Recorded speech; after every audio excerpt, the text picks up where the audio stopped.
Books make you hope. Books make you dream. Books make you laugh. Books make you scream.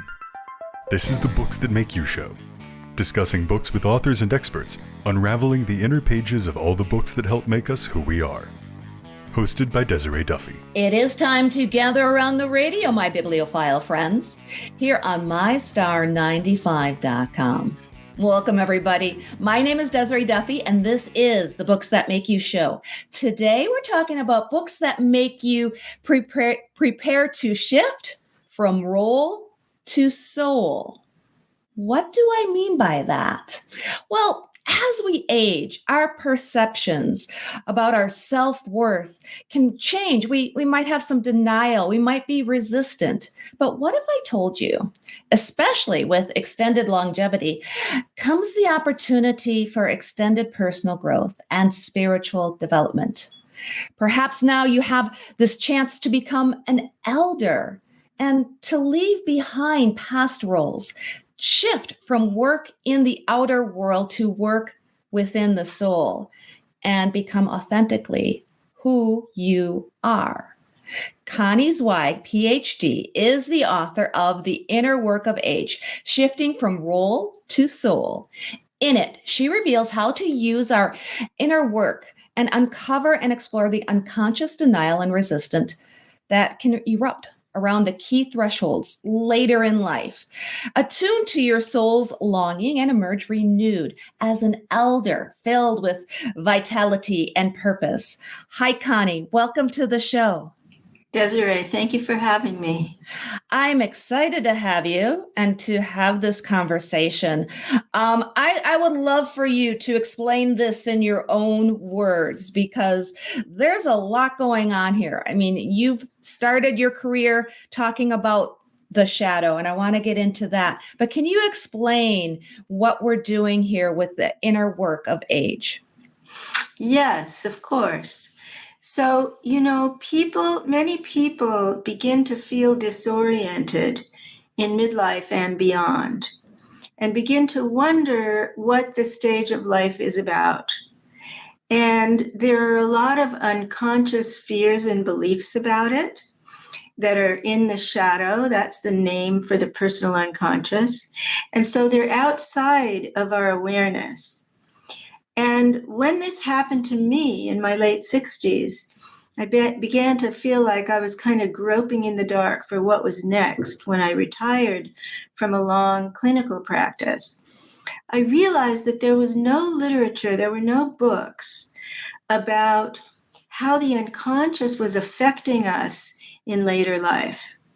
And so I just knew that I had another book to write, and I hadn't expected that at all. So the shadow is affecting us in all kinds of ways from behind our awareness or beneath our awareness. And I discovered that there's actually research out of Yale University that if we have negative beliefs and images about old age, it will affect our health through the lifespan. It will affect cardiac health.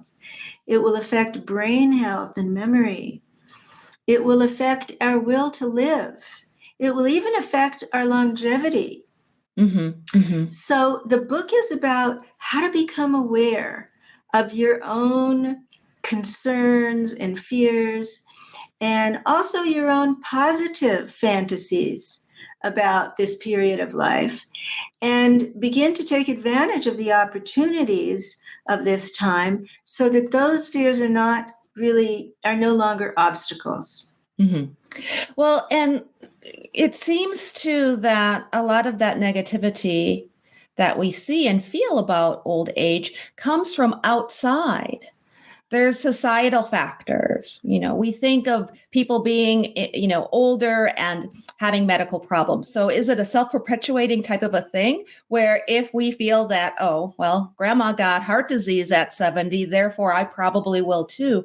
Do we have almost like the self-fulfilling prophecy that can happen? Well, there are a few different sources of internalized ageism. That's what it's called. One source is the social and institutional ageism that we see all around us. So I grew up with terribly negative images in the media and television and movies about older people, and they were patronized and laughed at and condescended. And in my household, there was not a positive image of an elder. I didn't have a grandparent who was really thriving in late life. So I wasn't able to internalize, either from my personal life or from the culture, the positive images and possibilities of the time of life I'm now living in. So both of those sources shaped me and shaped my experience today. And so when I realized that, I realized I had to use my skills as a therapist, and in particular, my expertise in shadow work, in making the unconscious conscious, to guide people through that ageism. And the internal figure that I call it is the inner ageist. So most people in our culture have an inner ageist. For people who want to stay young no matter what, who really feel self-critical about their appearance changing or their productivity changing, and they begin to feel unattractive or useless or invisible, that all comes from the inner ageist. And that internal figure then really disallows us to feel self-acceptance and to explore self-actualization. Yeah, and I like that you're using the term elder. It reminds me of different societies at different times as well have had this reverence, this respect for the elders. They're the wise ones. They're the ones that you can go to for advice, that are leaders. Just to kind of underscore that, again, in our Western world, the media, society, everything tends to look at that in a negative. So, and is that what you mean? Is that how you're defining sage, elder? Is that what you're talking about, that definition? Well, each culture and in a way, each individual is going to define it differently, right? So in indigenous cultures, both here and in Africa and other places around the world, there's a rite of passage to become an elder. In our Western post-industrial culture, there isn't. We become a senior on our Medicare birthday. But that's not what I mean. For me, elder is a stage, not an age. So it's a stage of development that requires self-reflection. For example, doing a life review and really harvesting our life lessons and everything we've learned. Doing some emotional repair, giving and receiving forgiveness, so that we begin to be able to really thrive here and now, not be pulled back to the past with regret. It also requires breaking through our denial of mortality. So I think people who are denying death really are not elders because they're not actually facing the shortened time horizon and the urgency of this time of life. There are a lot of factors that go into creating an elder. And from my point of view, an elder is made, not born. And you call yourself a sage, is that correct? And you took a year-long training to become a sage. Is that what you're talking about as far as the transition and preparing? Can you talk about that? Well, I don't know that I would call myself a sage. When I was feeling disoriented in my late 60s, I found an organization called Saging International. It's sage-ing.org. And it's a community of elders who offer a 1-year program that really is an initiation. It offered a beautiful curriculum that kind of got me started down this path. And so in their terminology, I'm a certified saging leader. But for me, that didn't offer shadow work. It didn't include the dimension of the unconscious in the training. So I've added that dimension in my book to all of the different kind of tools and practices for becoming an elder. So, for example, you can do a traditional life review, and then you can add the dimension of the shadow and review your unlived life. What have you not lived out and not expressed that still remains in the unconscious? And what can you reclaim now? I mean, I talk to all these people who are painting and playing music and picking up meditation practices who didn't realize that they had always wanted to do that, didn't remember they had that gift as a child. And so they're picking that up now and reclaiming a lot of these creative activities or spiritual practices or even psychological work. And so all of those kind of lead us to a different stage of awareness that I'm calling an elder. Got it. And that's so very true. I feel like a lot of people feel, oh, I never did pursue painting like I always wanted to when I was little. It's too late now. I'm out of time. But you're saying it's never too late. I mean, and that sounds cliche, but it's true. And this can really help us as we tap into our inner work. Is that accurate? Yes. You know, I read a book called The Creative Age by Gene Cohen, a gerontologist, and it blew my mind, Desiree, because it was all about the creative geniuses through history who produced their masterpieces in their 70s and 80s and 90s. And we don't learn that. What we learn is creativity peaks in midlife and then it's downhill. And that's actually not true. There is so much material in my stage of life to draw on for creativity. And it's kind of going to waste if we don't realize that possibility. I have a friend who's 73 and he's written about 25 books, but he never wrote that novel that he always wanted to write because he couldn't do it financially. And he said to me this week, okay, it's time. I'm picking up that novel and I don't want to die with regret. Mm-hmm. So I'm going to do it now. Yeah. Excuse me. Bless you. Sorry. That's okay. That's okay. We all have bodily functions, right? Can we talk a little bit about spirituality later in life? Yes. You know, all of the perennial spiritual traditions, every one of them teaches us that this is the time for spirituality.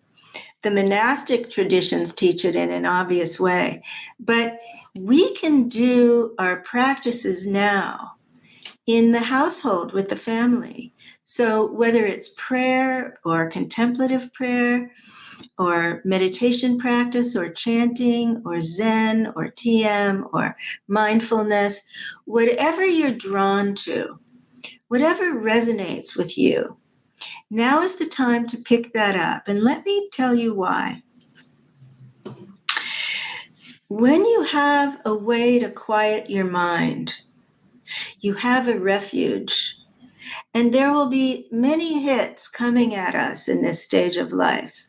Illnesses and losses and all kinds of challenges.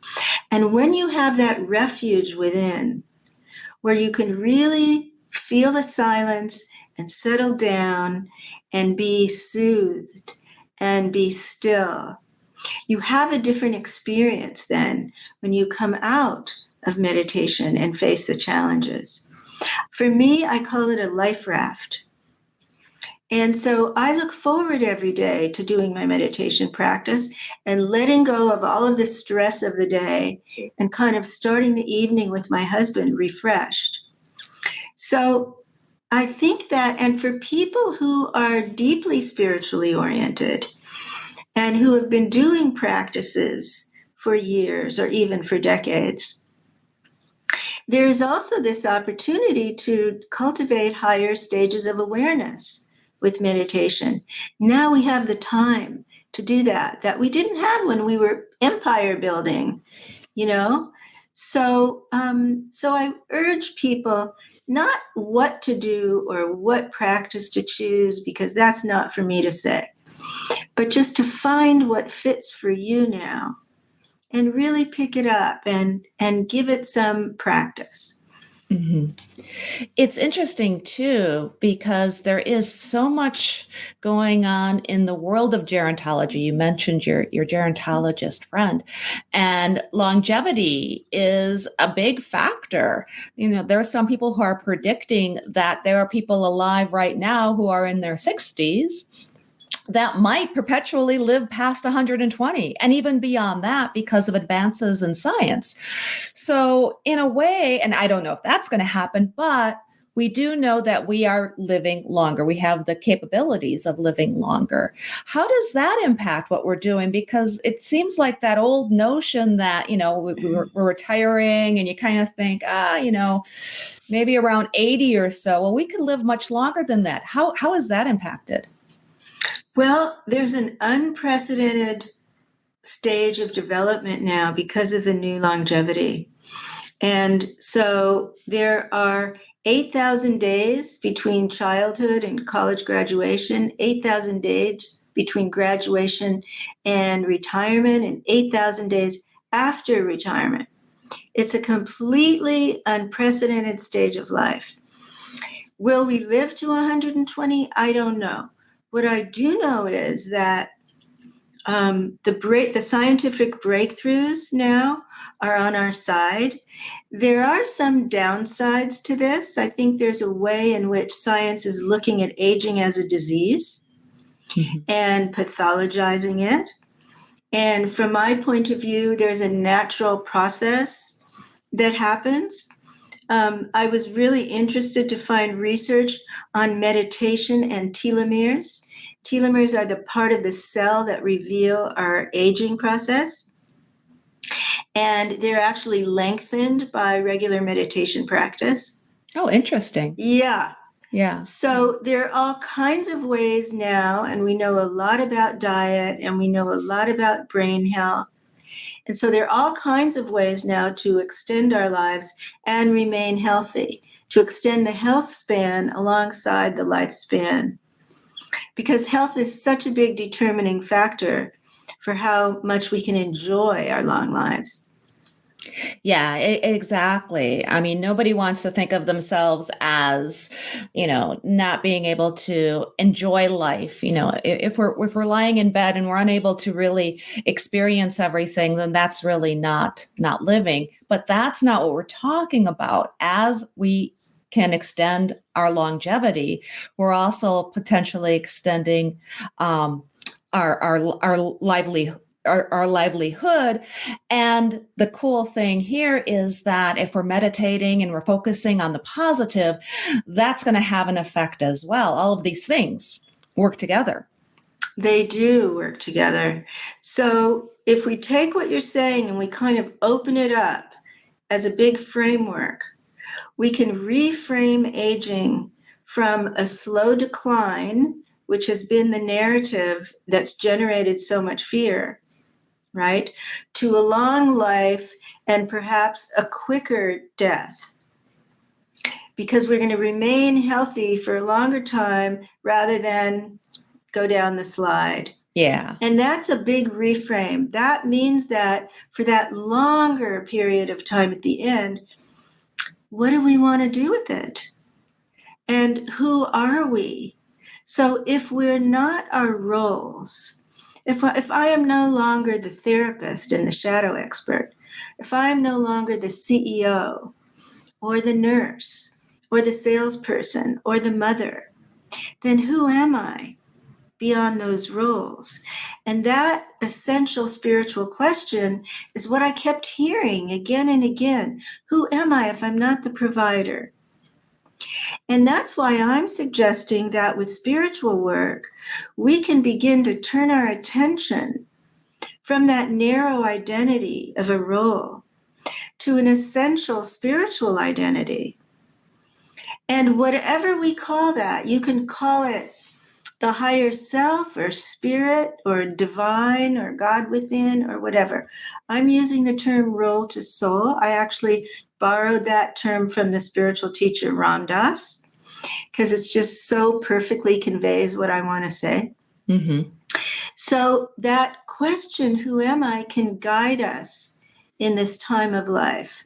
It can be a constant sort of, let me put my attention on that now and explore, who am I? And there can be a lot of wonder and openness and curiosity and surprise that comes with that in this time. As you were writing this book, was there anything that you, Connie, discovered about yourself? Is there anything that was revealed to you as you were putting pen to paper? I learned so much. The book started when I discovered my own inner ageist. And it was shocking because I've been political since my early days at college in Berkeley. And I have fought all the isms, right? Sexism and racism and homophobia. And here I found myself carrying this internalized ageism and fearing and dreading being one of those old people. And then I was one of them. And there was a kind of a shock between the reality of my chronological age and this internal unconscious figure in my shadow. Mm-hmm. So I learned how to work with that. And I discovered the connection between the inner ageist and the outer ageism in society, the projection that we put onto older adults, which keeps them invisible and underserved.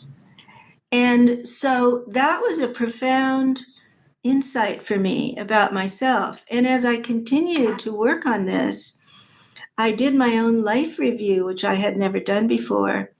And I was startled to see patterns in my life that I hadn't realized because I hadn't really looked at the whole tapestry of my lived and unlived life.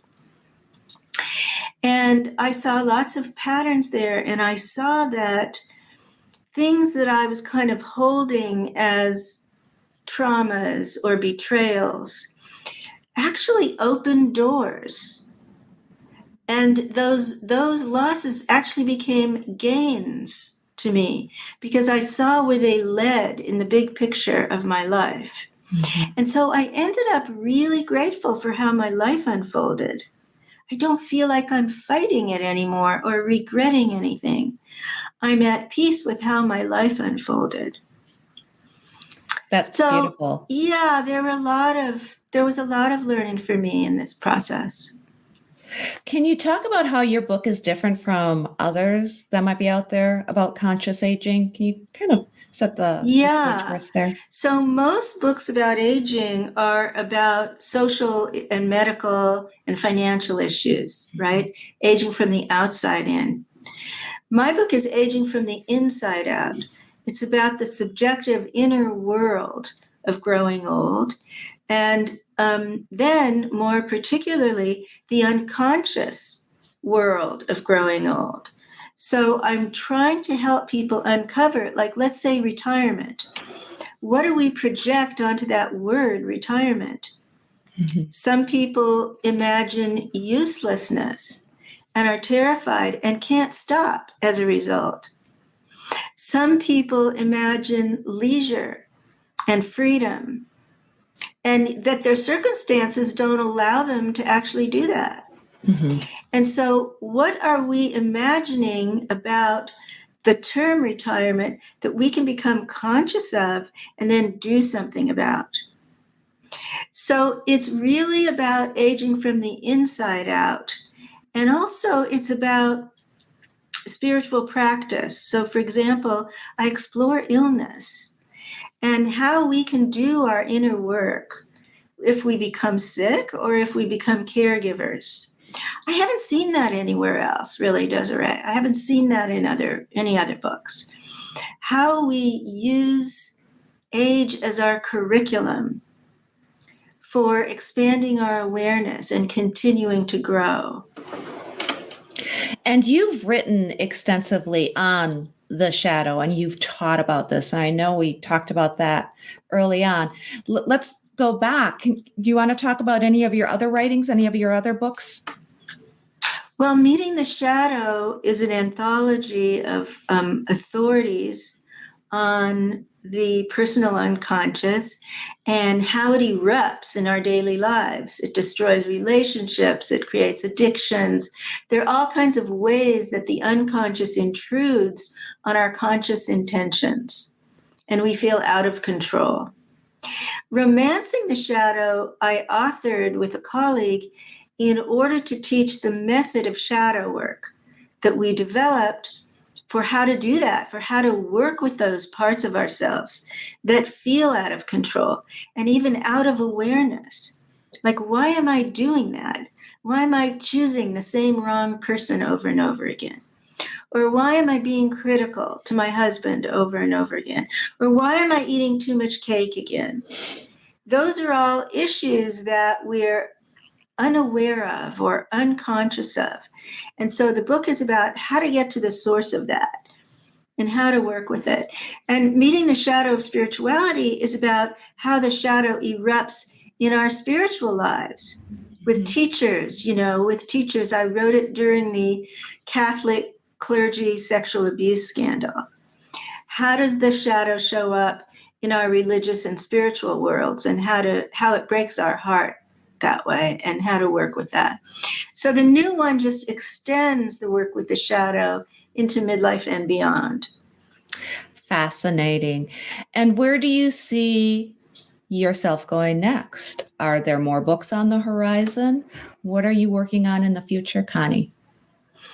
I'm not in the future right now. I'm publicizing this book with lots and lots of activity. Life is very full. We just recently moved. We downsized and moved from the mountains to the water. So I think as the tidal wave begins to recede, I'll be out on the water, kayaking, swimming. And I don't foresee writing another book. This book feels like my legacy.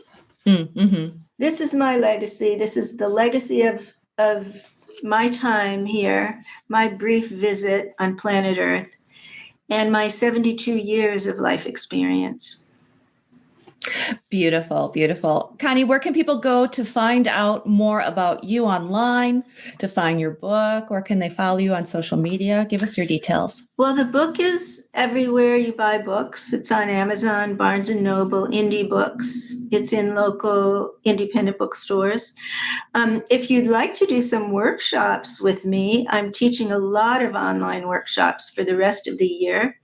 And you can find them on conniezweig.com. Or you can find them on Facebook, Dr. Connie Zweig. And I'm also blogging excerpts of the book on medium.com. Oh, fabulous. Excellent.